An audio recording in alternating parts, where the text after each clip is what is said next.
এ যেন মামলার রমরমা বাণিজ্য।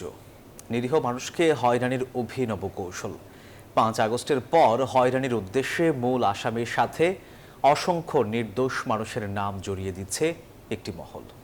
খোদ পুলিশ মহাপরিদর্শক করেছেন এমন মন্তব্য, যদিও এসব মামলাবাজদের নজরদারিতে রাখার দাবি আইন উপদেষ্টার।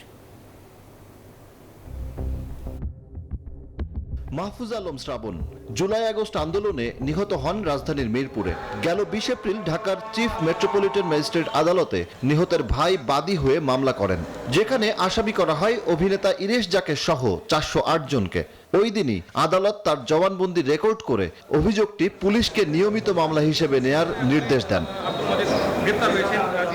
এই মামলার আসামি করার ধরন নিয়ে চলছে নানা সমালোচনা। এমনকি অভিনেতা ইরেশ জাকেরের বিরুদ্ধে হত্যা মামলা হওয়ায় বিস্মিত খোদ সংস্কৃতি উপদেষ্টা। ইরেশ জাকেরকে আমি পার্সোনালি চিনি, আমি জানি জুলাইয়ের আন্দোলনে উনি জড়িত ছিলেন। এখন আপনি দেখেন মামলা করার, এখন আমরা স্বাধীনতা পেয়েছি, মামলা করার স্বাধীনতা আছে, সবাই সেই স্বাধীনতার কেউ অপব্যবহার করছে। আমি বিশ্বাস করি পুলিশ এটা সঠিক তদন্ত করবে এবং তদন্ত করে যেটা সত্য সেটার পক্ষে থাকবে এবং যেটা মিথ্যা সেটাকে বাতিল করে দেবে। ৫ আগস্ট আওয়ামী লীগ সরকারের পতনের পর জুলাই হত্যাকাণ্ড ঘিরে সারা দেশে শত শত মামলা হয়েছে। যেসব মামলায় নির্দিষ্ট আসামির পাশাপাশি জুড়ে দেওয়া হয়েছে শত শত নাম, যা নিয়ে তখনও উদ্বেগ জানিয়েছিল বিভিন্ন মানবাধিকার সংগঠন।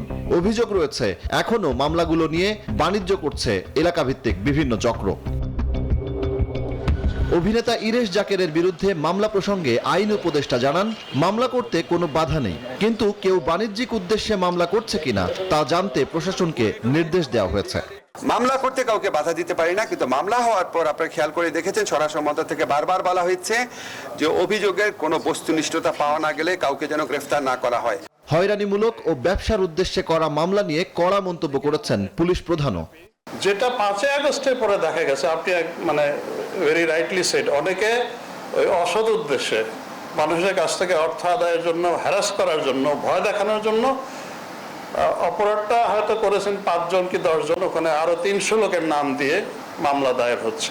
আপনাদের সকলকে নিশ্চিন্ত করতে পারি আপনাদের মাধ্যমে দেশবাসীকে যে আমরা শুরু থেকে পুলিশের সকল পর্যায়ের কর্মকর্তারা এই নির্দেশ পেয়েছেন যে নিরীহ লোককে যেন গ্রেপ্তার করা না হয়, নিরীহ লোককে যেন হয়রানি করা না হয়। পলাতক পুলিশ সদস্যদের ধরতে ইন্টারপোলের সহায়তা নেওয়া হবে বলেও জানিয়েছেন আইজিপি। সজল দাস, নিউজ 24, ঢাকা।